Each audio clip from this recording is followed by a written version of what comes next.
खबरों की ओर। मुख्यमंत्री पुष्कर सिंह धामी ने घोषणा की है कि उत्तराखंड को देश और दुनिया की आध्यात्मिक राजधानी के रूप में स्थापित किया जाएगा। इस लक्ष्य को पाने के लिए राज्य में जिले और ब्लॉक स्तर तक योग, आयुर्वेद और ध्यान केंद्रों का विस्तार किया जाएगा। वहीं इस योजना के तहत सरकार हर ब्लॉक में एक गांव को आध्यात्मिक गांव के तौर पर विकसित करेगी। मुख्यमंत्री का मानना है कि इस पहल से उत्तराखंड को पर्यटन और स्वास्थ्य के क्षेत्र में एक नई और खास पहचान मिलेगी।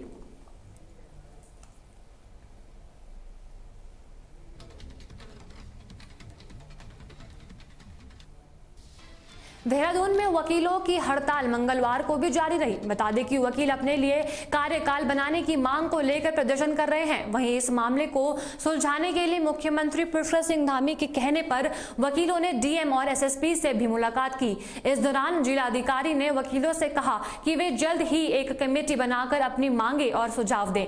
साथ ही डीएम ने आश्वासन दिया कि प्रशासन इन सुझावों को जल्द से जल्द सरकार तक पहुंचाएंगे। नमस्कार, मैं आपका धन्यवाद देना चाहूँगा तहलका टेलीकॉम डिजिटल का और 24 चैनल का। मेरा नाम संग्राम सिंह पुंडीर है, मैं अधिवक्ता हूँ। हमारी केवल और केवल यही मांग है कि जो सिविल कंपाउंड है इसको अधिवक्ताओं को दिया जाए, यहाँ पर चैम्बर का निर्माण करा जाए, जो निःशुल्क चैम्बर दिए जाएं, और साथ साथ जो पहले हमें 5.5 बीघे ज़मीन दी गई है उसमें चैम्बरों का निर्माण करा जाए, क्योंकि हमारे जो सीनियर हैं उनके 60-70 साल पुराने चैम्बर हैं, और जैसा कि उन्होंने भी बताया कि ये 100 साल पुराने चैम्बर हैं यहाँ पर, और जो हमारे भी 15 से 20 साल पुराने चैम्बर हैं यहाँ पर। हम भी ये मांग करते हैं, जब हमारे चैम्बर हमारा निर्माण हमने खुद बनाया, उसको अपनी ताकत से पैसों से बनाया, तो ये हमें यहाँ पर हमें विस्थापन की नीति से हमें विस्थापन करें और हमारे चैम्बर निर्माण करके दें। हम राज्य सरकार से मांग करते हैं, और जब तक राज्य सरकार हमारी बात नहीं मानेंगे हम आंदोलन रहेंगे और सड़कों पर रहेंगे। भैया, सतीश भाई, आपकी क्या मांगे हैं और आपकी? हमारी मांगे हैं चैम्बर निर्माण की और ज़मीन की, क्योंकि हमारे बहुत पुराने चैम्बर हैं, यहाँ पे चैम्बर टूट रहे हैं। हम चाहते हैं कि सभी अधिवक्ताओं को विस्थापन नीति के तहत चैम्बर भी मिले और हमें ज़मीन भी मिले। जो पुराना हमारा सिविल न्यायालय था उस ज़मीन को सरकार हमें विस्थापन नीति के तहत आवंटित कर दे और हमारे। हरिद्वार के रोशनपुरी इलाके में सिडकुल पुलिस ने गुप्त सूचना पर छापा मारकर अतीक अहमद के घर से 50 से ज्यादा अवैध एलपीजी सिलेंडर बरामद किए हैं। इस दौरान आरोपी सिलेंडर रखने से जुड़ा कोई वैध कागजात नहीं दिखा पाया, जिसके बाद पुलिस ने जिला पूर्ति अधिकारी को मौके पर बुलाया, जिन्होंने अवैध भंडारण की पुष्टि की। वहीं पुलिस ने अतीक अहमद के खिलाफ मुकदमा दर्ज कर लिया है, क्योंकि अधिकारियों का मानना है कि रिहायशी क्षेत्रों में ऐसा अवैध भंडारण कानून का उल्लंघन होने के साथ साथ लोगों की जान के लिए भी गंभीर खतरा है। दूध एक जगह है, वहाँ पे घर में अवैध गैस की रिफिलिंग और भरवाई जा रहा था ना गैस अवैध रूप से, तो उसमें हम लोगों ने घर में भी छापा मारा था। वहाँ पे हम लोगों ने सिलेंडर भी पकड़े हैं 60-62। तो उन सिलेंडरों के संदर्भ में जब हम लोगों ने उससे वैध कागज़ दिखाने का, कोई अतीक अहमद है, उससे जब हम लोगों ने वैध कागज़ दिखाने को कहा तो कोई कागज़ नहीं दिखा पाया। उसके बाद हम लोगों ने संबंधित के खिलाफ सिडकुल थाने में रिपोर्ट दर्ज करवा दी FIR, और उसमें आगे कार्रवाई कर रहे हैं। ये अभी संज्ञान में आया आप लोगों के माध्यम से। जैसे जहाँ शिकायतें मिलेंगी हम लोग उसमें प्रभावी कार्रवाई करेंगे, और अगर इस तरह की कोई अवैध रिफिलिंग की जानकारी या कोई शिकायत मिलेगी तो हम लोग तुरंत उसमें जो भी सुसंगत धारा है उसमें कार्रवाई करेंगे। देखिए 16 नवंबर को हमें एक सूचना मिली कि रावली महतूत एरिया में एक इंसान के घर में कुछ संदिग्ध गतिविधियाँ हो रही है, जिसमें बहुत सारे सिलेंडरों का आदान प्रदान किया जा रहा है।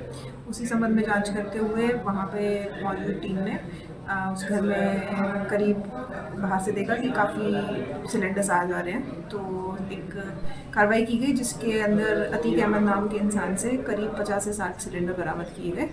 अभियोग पंजीकृत करके उस पर पौड़ी गढ़वाल के जिवई गांव में लक्ष्मी देवी नाम की एक महिला पर भालू ने हमला कर दिया, जिससे वह बुरी तरह से घायल हो गई। जिसके बाद ग्रामीणों ने किसी तरह महिला को बचाकर सामुदायिक स्वास्थ्य केंद्र पहुंचाया। वहीं इस घटना के बाद यूकेडी के जिला संगठन मंत्री ने अस्पताल ले जाने के लिए एम्बुलेंस 1 घंटे देरी से आने और वन विभाग के कर्मचारियों के देर से पहुंचने पर कड़ी नाराजगी जताई है। साथ ही उन्होंने प्रशासन से पीड़ित परिवार को जल्द मदद देने और गाँव को भालू के आतंक से निजात दिलाने के लिए तुरंत कदम उठाने की मांग की है। में एक महिला पे बालू ने हमला कर दिया और बहुत बुरी तरीके से जख्मी कर दिया।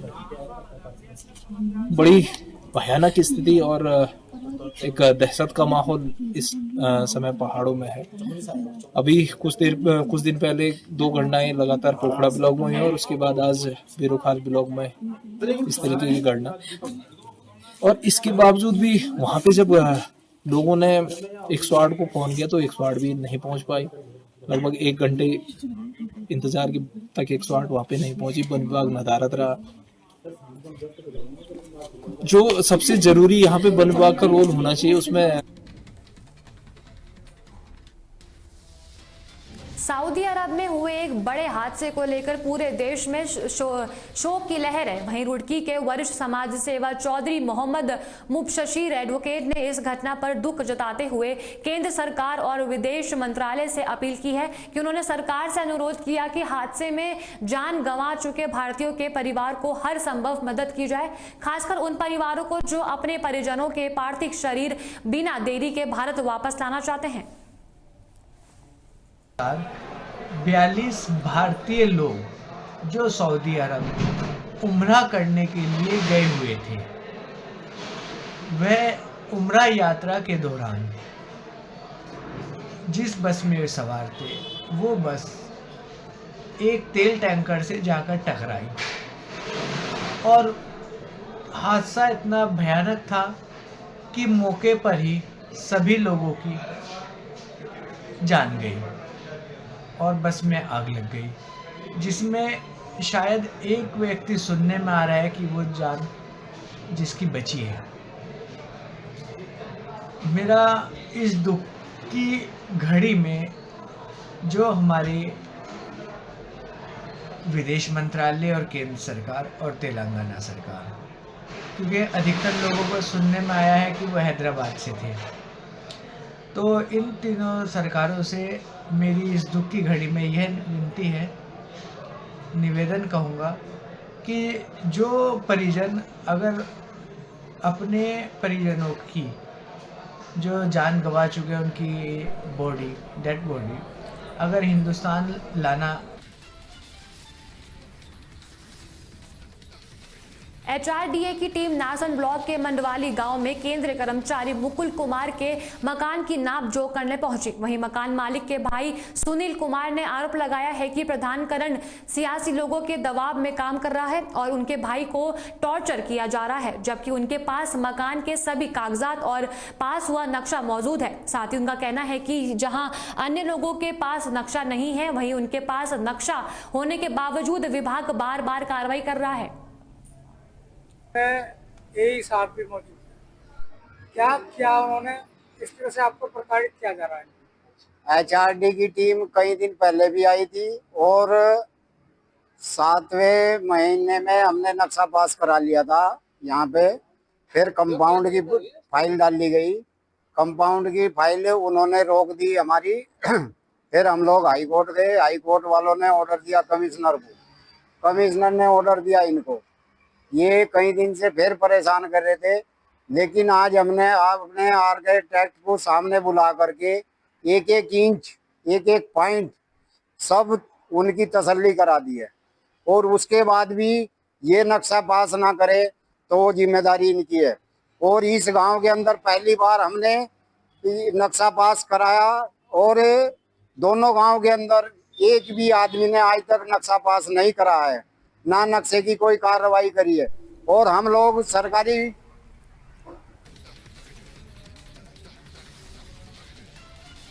आगामी हरिद्वार कुंभ मेले की तैयारियों को लेकर कुंभ मेला अधिकारी सोनिका ने प्रेस वार्ता की। इस दौरान उन्होंने बताया कि इस बार प्रशासन का मुख्य फोकस घाटों का सुधार, सड़कों और पुलों का निर्माण पर है, ताकि मेले के बाद भी लोगों को उनका फायदा मिलता रहे। साथ ही सुरक्षा व्यवस्था के लिए पूरे मामले क्षेत्र में सीसीटीवी कैमरे लगाए जाएंगे और उनकी निगरानी एआई आधारित सॉफ्टवेयर के जरिए की जाएगी, ताकि भीड़ और यातायात पर नजर रखी जा सके। डिस्कशन में भी आया था कि स्थायी कार्य पे हमें काफी जोर दिया जा रहा है। परमानेंट काम जो हमारे मिनिमल परमानेंट टेम्पररी काम है बस वही किए जाएंगे। मेजरली हम परमानेंट काम पे जोर दे रहे हैं और उसकी क्वालिटी पे बहुत ज्यादा ध्यान दिया जा रहा है, जिसके क्रम में यहाँ पे हमारी एक PIU भी आई है जो कि कंटिन्यूस मॉनिटरिंग के लिए यहाँ पे की गई है, और साथ में है TPI जो हमारी थर्ड पार्टी इंस्पेक्शन है वो भी साथ में। बजट और इस बजट में किस तरह के कार्य किए जाएंगे? जैसे अभी ये कंटिन्यूस प्रोसेस है, कुछ लोग आ गए हैं, जैसे PIU आ गई है, उसमें हमारे सारे एक्सी जेई सब आ गए हैं और अधिकारी अभी आने वाले हैं, वो मोर और लेस अगले महीने तक सारे हम लोग जो हमारा एस्टिमेशन है, हम ये मान के चल रहे हैं कि 2021 में तो क्योंकि कोविड हो गया था तो कम लोग आए थे, तो इस बार हम मान रहे हैं कि ज्यादा से ज्यादा बजट कितना रहेगा? बजट और इस बजट में किस तरह के कार्य किए जाएंगे? बजट में किस तरह के कार्य? तो अभी एज सच तो हमारे पास अभी जो बजट आया है काफी लिमिटेड बजट है, लेकिन हम लोगों ने जो प्रस्ताव दिए हैं, जैसे मैंने बताया कि मेजरली परमानेंट काम के हमने 250 से 300 करोड़ के काम शासन को प्रेषित कर दिए। बड़ी समस्या है, उससे कैसे निपटा जाएगा? स्थायी अतिक्रमण जो है वो बड़ी समस्या है, उससे कैसे निपटेगा? जैसे मैंने कहा कि हमारी ये बेसिकली ये कलेक्टिव एफर्ट होगा प्रशासन के साथ, नगर निगम के साथ और मेले के साथ। तो मेले के एरिया में तो हम लोग अपनी तरफ से कोशिश करेंगे कि जितना लाल कुआं नगर पंचायत के अंतर्गत बने 100 आवासों में रहने वाले 99 परिवारों के किराए को 500 रुपए से बढ़ाकर 1000 रुपए करने के विरोध में नगर पंचायत कार्यालय पर जोरदार धरना प्रदर्शन किया गया। इस दौरान उन्होंने चेयरमैन सुरेंद्र सिंह लोटनी का घेराव भी किया। वहीं किराएदारों ने 2 गुने किराए को गरीब परिवारों के लिए अनुचित बताया। हालांकि ईओ ईश्वर सिंह रावत ने साफ किया कि 3 साल के अनुबंध में 25% किराए बढ़ोतरी का नियम पहले से था और अब नया किराया 625 प्रति महीने होगा। साथ ही चेयरमैन लोटनी ने इस मामले को अगली बोर्ड बैठक में रखकर विचार करने का आश्वासन भी दिया है। दे रहे हैं अभी तक उसमें 500 रुपए की किराया देने के बाद में 3 सालों में कोई रिपेयरिंग नहीं हुई है, कोई पेंटिंग नहीं हुई है, कोई डेंटिंग नहीं हो रही है, कुछ नहीं हो रहा है। अब आज जो है बताया ईओ साहब ने जो फरमान भेज दिया कि एक अगले वाले महीने से 1000 रुपये किराया दोगे। हर बिल्डिंग वालों को बता दो, हर कमरे वालों को बता दो कि 1000 रुपये महीना जो है किराया आपको दिया जाएगा। फिर हम लोग सब लोग जो है नगर पंचायत में आए, चेयरमैन साहब को बुलाया, उनके आगे बात रखी गई, तो उन्होंने बहुत ही ज़्यादा कोशिश करने के बाद सब लोगों ने कोशिश करी, तब उन्होंने ये कहा कि चलो ठीक है मैं बात करूँगा, किराया जो है नहीं बढ़ने दूंगा। और हम है कि किराया इतना ही 500 रुपये ही रहे, इससे ज़्यादा जो हमारी ना तो वैल्यू है और ना हम दे पाएंगे। जी वो क्या कहते हैं, सीलन कमरों में बरसात होती है तो पानी भर जाता है, एक तरफ भी पानी भर जाता है, सारे किचन में सीलन रहती है, कमरों में सीलन रहती है, बालकोनी में पानी टपकता कोने में से। अब पानी झाड़ते हैं तो फिर पानी बरसात में क्या करें बताओ, इतनी परेशानी हो रही। कितनी बारी लिख के दे दिया, कितनी बारी वहाँ फोटो भी ले गए खींच के, कोई मतलब वहाँ पे देखभाल नहीं है। मांग पूरी पर हमारी करो होगी तब जाके हम लोग मतलब 1000 रुपए, पहले अभी 500 चल रहा था, अब आज से 500 रुपए और बढ़ाने की करी इन्होंने। फिर बड़ी मुश्किल से सबने हल्ला गुल्ला करके थोड़े 500 रुपए थोड़े माफ हुए हैं। अब रिपेयरिंग की रह गई, छतों में रिपेयरिंग होनी चाहिए, ढाल। पौड़ी मुख्यालय में आगामी शरदोत्सव की तैयारियों की समीक्षा के लिए जिलाधिकारी स्वाति एस भदौरिया की अध्यक्षता में एक बैठक हुई। जिलाधिकारी ने सभी विभागों को अपनी कोऑर्डिनेशन के साथ काम करने और आयोजन को सफल, सुरक्षित और आकर्षक बनाने के निर्देश दिए। नगरपालिका अध्यक्ष हिमानी नेगी ने बताया कि उत्सव में विंटर लाइन इवेंट, खेल, मैराथन, झांकियां समेत कई गतिविधियां शामिल होंगी। साथ ही जिलाधिकारी ने विभागों से कहा कि शरदोत्सव पौड़ी की सांस्कृतिक और पर्यटन क्षमता को प्रदर्शित करने का बड़ा मंच है, इसलिए स्थानीय जनता की भागीदारी को प्राथमिक दी जाएगी। तो आयोजन होना है 20 से लेकर के 23 नवंबर तक। तो जिलाधिकारी महोदय की अध्यक्षता में ये बैठक आहूत की गई थी। इसमें मेले में जितने भी प्रोग्राम्स होना है उसमें हमारे जितने भी विभागों की हमें आवश्यकता पड़ सकती है उन सभी विभागों को बुलाया गया था, क्योंकि इसमें बहुत सारे प्रोग्राम रखे गए हैं, जैसे रंगोली प्रतियोगिता, बेबी शो प्रतियोगिता, पेंटिंग, तो इन सब के बारे में चर्चा हुई। मैम द्वारा यही निर्देश दिए गए हैं कि इस मेले को सफल बनाने में जिस भी चीज़ की ज़रूरत होगी वो उसमें उनका पूरा सहयोग रहेगा, और अदर विभागों को भी उन्होंने इस चीज़ के लिए। आज शरदोत्सव 2025 के आयोजन के संदर्भ में माननीय जिलाधिकारी महोदय ने यहाँ पे सभी सम्मानित नागरिकगणों की विभागों की बैठक ली, जिसमें कि उसकी रूपरेखा जो तैयार की गई थी उसके बारे में थोड़ा सा डिस्कशन हुआ कि कब उद्घाटन होगा, कितने इवेंट्स होंगे, किस किस तरह से होगा। और बाकी की सारी प्रक्रिया उन्होंने समझाई कि किस किस तरह से क्या क्या चीज़ें होनी है, किस विभाग का कहाँ पे इन्वॉल्वमेंट होगा, ये सारी चीज़ों के बारे में वार्ता हुई। जी, यहाँ पे शैक्षणिक संस्थाएं जो हैं उनका पूरा प्रतिभाग रहेगा। लोक नृत्यों में मार्च पास्ट, झांकी। यहाँ पे नगर पालिका पौड़ी द्वारा 20 नवंबर से शरदोत्सव का कार्यक्रम प्रस्तावित है और उसके के क्रम में सभी के साथ समन्वय और सभी विभागों और जनप्रतिनिधियों और जो हमारी आम जनता भी है उनके सबके बीच में समन्वय बैठक अभी की गई कि और उसमें यही डिसाइड हुआ कि मेन रूपरेखा क्या है, उसका भी उन्होंने डिटेल सभी के समक्ष प्रस्तुत किया। और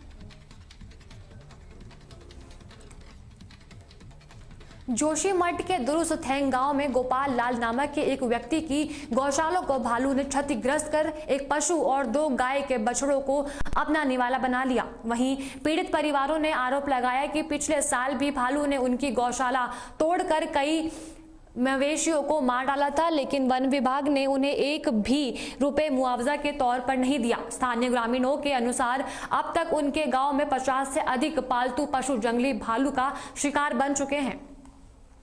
सूरज नेगी, जो हमारे गांव में समस्या है भालू की समस्या, वो बहुत ही ज़्यादा बढ़ चुकी है और 50 से अधिक यहाँ पर जो मवेशी हैं, गाय हैं, उनको मार चुका है। और कल रात को भी लगभग 12 बजे रात 3 गाय को फिर मार दिया है। और जंगली जानवरों का बहुत ही ज़्यादा यहाँ पर नुकसान कर रहे हैं। जंगली जानवर सूअर हो गए, भालू हो गया इत्यादि, बंदर, बहुत ही ज़्यादा नुकसान है। नमस्कार, मैं भरत सिंह पंवार, ग्राम थैंग से मेला कमेटी अध्यक्ष। और जो हमारे यहाँ पे जो भालू का आतंक है, लगातार कई दिनों से यहाँ पे भालू का आतंक है और 50 से अधिक गायों को यहाँ पे मार चुका है और लगातार भालू का कम होने का नाम नहीं है। यहाँ पे लगातार लोगों की गौशाला को फाड़ रहा है, उसके बाद गाय को मार रहा है और लोग काफ़ी परेशान है। खेतों में भी नुकसान बहुत कर दिया भालू ने और जो राजमा थी वो भी साफ कर दिया भालू ने। और जो गोरखा ले रेखन गोड़ मेर पर से कातिको में न बेई त बचवा तुम्हारे कहीं भीतर यो 4 साल बोर तो सोबे खाल पोर बोन में था हम से आया बोन में से हमको पता नहीं लगा गोर वड़ काट नहीं बेर तब तबर को बेर आया हम तबर रेकर साफ कर लेते साफ फाड़ के जिंदगी पर हमार को करवा कमाने में मालिक बुढ़ा आदमी पर नौकरी के नहीं सकरा तन गोरे पेन था कबर घी बेचन कबर दूध बेचन तने कबर रोजगार करन सोबे हमार गोर रेकर खा दे जंगला।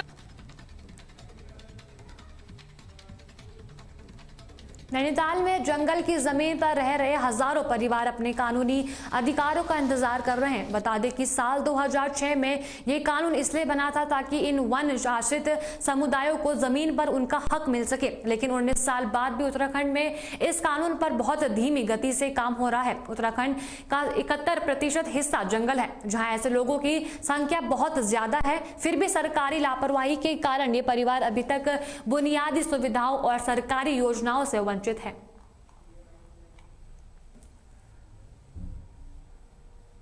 संघर्ष समिति और अन्य भी सभी संघर्ष समिति, चाहे रामनगर हो, चाहे गौलापार हो, चोरगलिया हो, बागजाला हो, जसपुर खोलिया हो, किशनपुर हो, दानी बंगर हो, सभी संघर्ष समिति के लोग यहाँ पर आके एक विशाल जन चिंतन मंथन के द्वारा यहाँ पर एक संघर्ष समिति तैयार कर रहे हैं। हमें आगे आकर के किस तरह से हमें राजस्व गांव की प्रक्रिया को आगे बढ़ा करके, जो लोग बिंदु खत्ता की राजस्व गांव की प्रक्रिया पूरी हो चुकी है, जो अन्य रह गई है, उसको कैसे पूरा करें करके सब लोग यहाँ पर चिंतन मंथन शिविर में आए हुए हैं।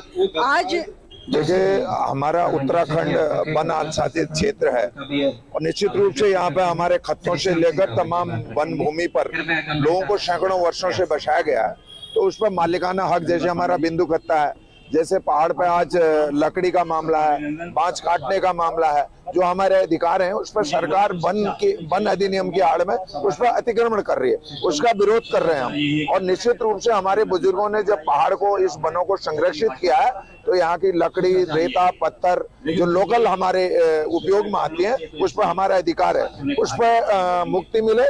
हमारी मांगे क्या है? सबसे पहले तो इस चीज को समझने की जरूरत है कि ये मांग से ज्यादा हमारा दावा है।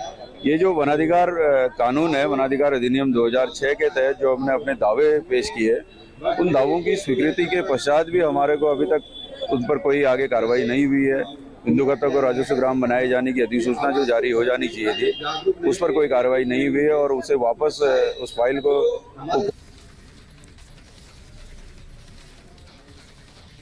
लालकुआ के जंगल से सटे गांव में जंगली हाथियों का डर बढ़ता जा रहा है। बता दें कि हाथियों का झुंड खेतों तक आकर किसानों की फसलों को बर्बाद कर रहा है, जिससे उन्हें भारी नुकसान हो रहा है। वहीं ग्रामीणों ने प्रशासन से गश्त बढ़ाने को और खराब को हो चुकी सेलर फेंसिंग को तुरंत ठीक करने की मांग की है। कांग्रेस नेता हेमवती नंदन दुर्गापाल ने प्रभावित इलाकों का दौरा किया और वरिष्ठ अधिकारियों से फोन पर बात करके हाथियों के आतंक से राहत दिलाने के लिए ठोस कदम उठाने को कहा। हाथी ने सोलर फेंसिंग को क्षतिग्रस्त कर दिया है और वो दीवार तोड़ के जो है कि वो गांव की तरफ आ रहा है और फसल चौपट कर रहा है। तो मैंने बात करी, मैंने जिलाधिकारी महोदय से भी कहा कि इसका आप संज्ञान लेने की कृपा करें और उच्च अधिकारियों से बात करें। मैंने डीएफओ साहब से भी कहा है कि आप इसका तुरंत संज्ञान लेने की कृपा करें। वैसे ही किसान जो है आवारा पशुओं से परेशान है, वो फसल को क्षतिग्रस्त कर रहे हैं और अब ये हाथियों का आतंक भी हो गया है, जिसको रोकना बहुत ज़रूरी है और विभाग ने करी है। मैं मानता हूं कि सोलर फेंसिंग लगी है। राधा बंगर का जो हमारे हर बच्ची से रास्ता या था हाईवे तक जाता है, जंगल कटा हुआ है, वहां पर भी पोल नहीं है। वहां पर पोल लगा करके, उसमें पहले पोल थे, अब उन्होंने पेड़ कटान किया, पोल भी गिरा दिए। उनको कोई देख रेख से कोई मतलब नहीं है। उसको भी यहाँ से हाईवे तक का तार लगा करके उसमें करंट जारी किया जाए, तभी हमारे यहाँ हाथी रुक सकता है। बहुत छोटी सी समस्या, लेकिन कोई ध्यान नहीं दे रहा है। हमें तो तुरंत ध्यान चाहिए और हमें अपनी सुरक्षा भी चाहिए और फसल की सुरक्षा भी चाहिए। हम बहुत परेशान हैं और हम अपनी मांग करते हैं कि हमें जान माल के खतरे से हाथी जैसे बड़े जानवर से जान बचाने की कृपा करें। ठीक है सर, पहले मैं तो अपना परिचय दूं। मैं इसी गांव का निवासी हूं, किसान हूं। यही गांव मेरा जंगल के किनारे बसा गांव है। जंगल के किनारे बसे गांव में एक जो है आपका राधा बंगर, हरिपुर बच्ची, कृष्णा नवाड़ और गंगा। लालकुआ नगर पंचायत में बीजेपी के पूर्व चेयरमैन पवन चौहान ने वर्तमान चेयरमैन सुरेंद्र लोटनी पर बदला लेने और भेदभाव करने का गंभीर आरोप लगाया है। उन्होंने कहा कि चुनाव हारने के बाद से ही चेयरमैन लोटनी जानबूझकर उन्हें परेशान कर रहे हैं। साथ ही उन्होंने आरोप लगाया है कि नगर पंचायत के स्टाफ ने पवन चौहान की किराए की दुकान के ठीक सामने अचानक एक पार्किंग बोर्ड लगा दिया है, जिससे उनका व्यापार प्रभावित हो रहा है। उन्होंने चेतावनी दी है कि वे इस मामले की शिकायत बड़े अधिकारियों से करेंगे, क्योंकि उनका मानना है कि नेताओं को सभी लोगों के साथ समान व्यवहार करना चाहिए। अब तो चेयरमैन ही कहेंगे, वो भेदभावपूर्ण कार्य कर रहा है और ये अच्छी बातें नहीं है उनकी। उनको चाहिए कि क्यों, मैं बीजेपी का नेता हूँ, पूर्व चेयरमैन हूँ, मेरी पत्नी पूर्व चेयरमैन रही है और मैं बीजेपी के लोगों को तो चुनाव लड़ाऊंगा, उनको मैं कैसे लड़ाता। इस दुर्भावना से वो मेरे साथ कभी कुछ और आज मेरी जमीन में, मेरा दरवाजा रोड की तरफ खुला है, वो किराए पे मैंने ले रखी दुकान, उस जमीन पर लाग रात में, छुट्टी के दिन, इतवार की आधी रात में आकर के और बोर्ड, पार्किंग का बोर्ड लगा जाते हैं। ये बहुत ही गलत बात है और इस तरह की असहनीय बातें हैं। जबकि सहभ्रांत लोग सब कल पहुंचे, सबने देखा, सबने बहुत बुराई की है कि ऐसा नहीं होना चाहिए, दुर्भावना इस तरह की नहीं होनी चाहिए। और वो कुल मिलाकर के चौड़ाई उस जगह की 2.5 फीट है, जो सीढ़ियां बननी चाहिए, जो मेरे दरवाजे। हरिद्वार के ऋषिकुल आयुर्वेदिक महाविद्यालय में मंगलवार को नशा मुक्त भारत अभियान के तहत एक कार्यक्रम आयोजित किया गया। इस कार्यक्रम में मुख्य विकास अधिकारी, हरिद्वार विधायक और नगर निगम मेयर ने मिलकर लोगों को नशा न करने की शपथ दिलाई। बता दें कि पूर्व कैबिनेट मंत्री मदन कौशिक ने बताया कि ये आयोजन उत्तराखंड की 25वीं वर्षगांठ के मौके पर किया गया। बड़ा कार्यक्रम का आयोजन यहाँ पर हुआ है, जिसमें विभिन्न विद्यालयों के बच्चों ने प्रतिभाग किया और यहाँ नशा मुक्त अभियान के अंतर्गत सभी ने शपथ ली और सभी को एक संदेश आदरणीय प्रधानमंत्री जी का पढ़कर सुनाया गया। आदरणीय प्रधानमंत्री जी के उस संकल्प को सभी ने अपने मन और भाव के साथ आगे बढ़ाने के लिए एक प्रेरणा यहाँ पर ली है, क्योंकि आज नशा मुक्त भारत, नशा मुक्त राज्य, नशा मुक्त जिला और नशा मुक्त परिवार, यही हमारा सबसे बड़ा ध्येय है। आज हम देखते हैं कि नशे की लत में पड़कर अनेक परिवार बर्बादी की तरफ बढ़ते हैं। और आज अभियान का 5 वर्ष जो है सफलतापूर्वक पूर्ण हो रहा है, जिसके उपलक्ष्य में पूरे देश में नशा मुक्त भारत अभियान के लिए एक शपथ ग्रहण का आयोजन किया जा रहा है। उस क्रम में हरिद्वार में भी हमने शपथ का आयोजन किया है। और ये मुख्यालय जो हरिद्वार मुख्यालय है, यहाँ पर स्कूल ऑडिटोरियम इसका आयोजन किया गया है। तो पूरा लक्ष्य हमारा है कि 1.86 लाख लोगों को हमें इस हरिद्वार में शपथ दिलानी। जिले में एक साथ चल रहा है, तो अलग अलग तहसीलों में, अलग अलग ब्लॉक्स में अभियान साथ साथ चल रहा है और लगातार शपथ ली जा रही है। यहाँ तक कि जो ई प्लेस है वो भी शपथ ली जा रही है। उद्देश्य इसका ये है कि हम हरिद्वार में नशा मुक्ति अभियान में के एक कार्यक्रम के दौरान एक गंभीर लापरवाही सामने आई है। बता दें, मंगलवार को ऋषिकुल ऑडिटोरियम में नगर निगम ने कई स्कूली बच्चों को बुलाया था। इस दौरान जब बच्चों को खाने के लिए चिप्स के पैकेट बांटे गए तो पता चला कि नीले रंग के चिप्स एक्सपायर हो चुके थे। वहीं ये देखते ही कार्यक्रम में अफरा तफरी मच गई और खराब पैकेट तुरंत बच्चों से वापस लिए गए। वहीं समाज कल्याण अधिकारी अविनाश सिंह भदौरिया ने इस गलती को स्वीकार किया। उन्होंने कहा कि इन पैकेटों को वापस लिया जा रहा है और इस मामले की जांच की जाएगी। कि जो बच्चों को यहाँ पे 1000 से ज्यादा पैकेट दिए गए हैं वितरण के लिए, उसमें चिप्स का अलग अलग सामग्री है। ये चिप्स के भी कुछ पैकेट हैं। उसमें ब्लू कलर का जो चिप्स का पैकेट है, उसमें अभी डेट 30 अक्टूबर है। बच्चों से चेंज कराए जा रहे हैं वो। बाकी जो पैकेट्स हैं वो एक बार दिखवा लिए गए हैं। बच्चों को भी अभी कह दिया है। मैं अभी आपसे ये टाइम लेके गया था, तब भी मैंने चेक किया, नीले वाले पैकेट चेंज करा के उनको रिप्लेस कर इस्तेमाल किया होगा। नहीं, अगर देखिए, ये थोड़ा सा मैं ये जरूर कहूंगा कि लापरवाही हुई थोड़ी सी, लेकिन हम प्रयास ये कर रहे हैं कि लक्सर में नगर पालिका बोर्ड की एक महत्वपूर्ण बैठक आयोजित की गई, जिसमें नगर के विकास से जुड़े कुल 72 प्रस्तावों को मंजूरी दी गई। पालिका अध्यक्ष संजीव नीतू ने बताया कि बैठक में मुख्य रूप से शहर की रोशनी व्यवस्था, सफाई व्यवस्था को बेहतर बनाने और अतिक्रमण हटाने जैसी विषय पर चर्चा हुई। सभी कर्मचारियों को सबने बहुत अच्छे प्यार मोहब्बत के माहौल में मीटिंग को संपन्न कराया और इसमें करीब 70 से अनुमानित 70 प्रस्ताव हैं जो पास हुए हैं। और सफाई को, लाइट को लेकर, नगर में जो भी समस्या, बहुत ज्यादा अतिक्रमण को लेकर, उन सब पर चर्चा हुई है। बहुत जल्द उनको फॉलो करने का प्रोग्राम बनाया जाएगा। और मैं आपके माध्यम से कहना चाहता हूं नगर के समस्त लोगों को कि वो सफाई में थोड़ा सा हमें कोऑपरेट करें। जगह जगह जो उठाकर कूड़ा डाला जाता है, उससे हमारे जो कर्मचारी हैं उनको भी बड़ी प्रॉब्लम होती है, शिकायतें बहुत ज्यादा होती हैं। थोड़ा थोड़ा योगदान इसमें सभी करें, मेरी आपसे निवेदन है। आज की मीटिंग बड़े सौहार्दपूर्ण वातावरण में संपन्न हुई और सभासदों ने सभी विकास से संबंधित अपने प्रस्ताव दिए।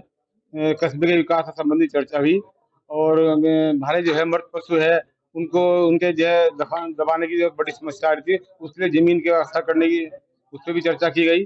बाकी शहर में जो है जगह जगह जो है जिस हमारे 100 वाहन बरातघर और टैंकर जो ना, उनके किराए के लेकर चर्चा हुई। बरातघर के साफ सफाई और उसकी रंगाई पुताई को लेकर चर्चा हुई। जो हमारा रैन बसेरा है उसको अपडेट करने को लेकर चर्चा। पौड़ी गढ़वाल के कंडोलिया खेल मैदान में आयोजित 4 दिवसीय राज्य स्तरीय आमंत्रण फुटबॉल प्रतियोगिता का समापन हुआ। फाइनल में हरिद्वार और चंपावत की टीमें आमने सामने थी, जिसमें हरिद्वार ने रोमांचक मुकाबले में चंपावत को हराकर खिताब जीता। वहीं समापन समारोह में मुख्य विकास अधिकारी गिरीश गुणवंत ने कहा कि यह आयोजन युवाओं में खेल भावना को बढ़ाता है। और मैं हरिद्वार से हूँ और मेरी पूरी टीम हरिद्वार की है, हरिद्वार डिस्ट्रिक्ट से। हम हरिद्वार डिस्ट्रिक्ट से आए हैं। बेसिकली हम हरिद्वार से बिलोंग करते हैं और हमारी हरिद्वार की टीम है, डिस्ट्रिक्ट की टीम है। और हमें पौड़ी में आके बहुत अच्छा लगा। और हमारे टीम में ज्यादातर लड़के गुरुकुल कांगड़ी विश्वविद्यालय के ही हैं। हमारी यूनिवर्सिटी की टीम है एक तरह से, लेकिन हम हरिद्वार होकर नया रिप्रेजेंट। और हमें पौड़ी में आके बहुत अच्छा लगा, बहुत अच्छा आयोजन कर रखा था सबने। और मेरी टीम के लिए बहुत इंस्पिरेशन की बात है कि कोई नेशनल प्लेयर हमें इंस्पायर कर रहा है, हमें हमारे लिए वो ट्रॉफी शील्ड वगैरह डिस्ट्रीब्यूट करने आया, ये हमारे लिए बहुत सम्मान है। बात करना चाहेंगे, बहुत बहुत दिल से थैंक यू। ग्राउंड थोड़ा अच्छा होना चाहिए, प्ले होना चाहिए, क्योंकि अभी इसमें धूल वगैरह बहुत। नहीं, जब भी पौड़ी में फुटबॉल की बात होती है तो सबसे पहले कंडोलिया फील्ड का ये वो आता है, नाम याद आता है, मन में आता है। और जैसे मैं पौड़ी का ही हूँ तो मेरे लिए बड़ी हर्ष की भी बात है और गौरव का भी क्षण है कि आज मैं यहीं पर ऐसे मुख्य अतिथि यहाँ पे आया हूँ। और पौड़ी का मतलब जब भी फुटबॉल की बात होती है पौड़ी का नाम जरूर आता है कि आज से ही नहीं, ये बहुत पहले से ही मतलब पौड़ी के काफ़ी अंतर्राष्ट्रीय खिलाड़ी यहाँ से निकल चुके हैं। सौरव रावत है, गौरव रावत है, भंडारी है, जो अभी रिसेंटली खेल रहे हैं, और जो काफ़ी पुराने हैं जिनको मैं नहीं जानता यहाँ से, बट मेरे फादर भी यहाँ यूनिवर्सिटी खेले हैं यहाँ से, क्योंकि मेरा घर यहीं पास में है। तो पौड़ी में जब भी फुटबॉल होता है तो सबको पता होता है कि यहाँ अच्छा टूर्नामेंट होता है, बाहर से टीमें आती हैं, तो इतिहास बहुत ही बड़ा है मतलब पौड़ी का फुटबॉल अच्छा है। और जो हमारे जिला प्रशासन और खेल विभाग के तत्वावधान में यहाँ पे पौड़ी में राज्य स्तरीय आमंत्रण फुटबॉल प्रतियोगिता यहाँ पे आयोजित की गई है और 14 से 17 तक ये प्रतियोगिता आयोजित की गई और आज इसका फाइनल मुकाबला है। और यहाँ के जो हमारे युवा हैं, जो लोग फुटबॉल प्रेमी हैं, उनके लिए एक बहुत अच्छा मौका है कि वो जो बाहर से जो लोग आ रहे हैं, जो प्रतिभाएं आगे आ रही हैं, उनके खेल को देखें। बाजपुर की सोनम यादव की टीम ने जसपुर में हुए इंटर स्कूल कराटे चैंपियनशिप में बेहतरीन प्रदर्शन किया। वहीं इस चैंपियनशिप में टीम के वंश मौर्य ने गोल्ड मेडल और वंश मिश्रा ने सिल्वर मेडल हासिल किया। बता दें, इस शानदार उपलब्धि के लिए बाजपुर के लोगों ने दोनों खिलाड़ियों को बधाई दी और उनके उज्जवल भविष्य की भी कामना करी। 2025 में जसपुर में इंटर स्कूल कराटे चैंपियनशिप खेली गई, जिसमें कि बाजपुर, जसपुर, हल्द्वानी, रुद्रपुर, काशीपुर, रामपुर, मुरादाबाद आदि जिलों की टीमों ने इसमें प्रतिभा किया और बाजपुर से ये टीम ने इसमें प्रतिभा किया, जिसमें कि वंश मौर्य ने स्वर्ण पदक और वंश मिश्रा ने रजत पदक हासिल किया। और इसी उपलक्ष्य में बाजपुर नगर वासी ने टीम को हार्दिक बधाई दी। इसमें कराटे स्पोर्ट्स बाजपुर से भी टीम ने इसमें प्रतिभा किया और श्री मिंटू सेन जी के नेतृत्व में ये प्रतियोगिता आयोजित की गई जसपुर में और इसमें अनेक टीमों ने इसमें प्रतिभा किया और इसमें काफी अच्छा प्रदर्शन हमारे